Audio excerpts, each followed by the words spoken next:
Ventriculomegaly is a term that means on a fetal ultrasound, the normal fluid spaces look bigger than they should. When we see this finding, it makes us worry about the way the brain is developing, but it doesn't actually tell us why or what's going to happen to the baby.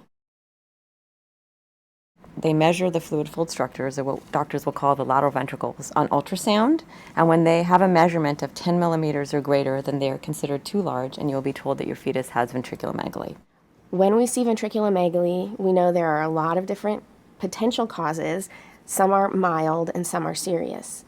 It can mean that there's too much fluid or a blockage to the normal fluid that flows around the brain, or it can actually mean that the structure of the brain itself isn't developing in a typical way.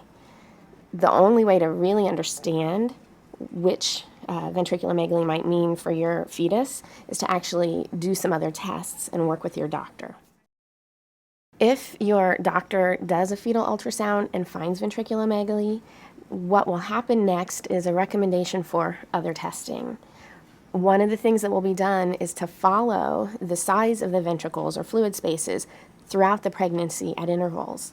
This can be done with more ultrasounds, or it actually might be done with an MRI of the fetus. The fetal MRI is very helpful because it allows us to look in a more detailed manner at your fetus's brain, much better than can be seen with ultrasound.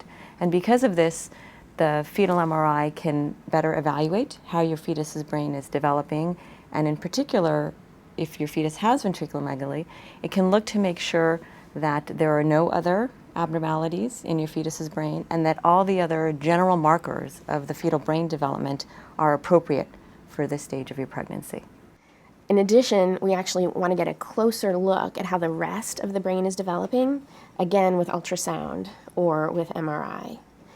We will likely recommend a genetic test through amniocentesis to see if there are problems with the chromosomes, such as Down syndrome or others.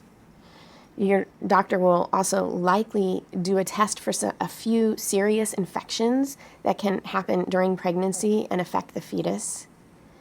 And then finally, we're going to have a look at the overall development of the fetus. Are there problems with the growth rate, problems with the development of the heart or other organs, as this will have an impact on how we can counsel you about what to expect.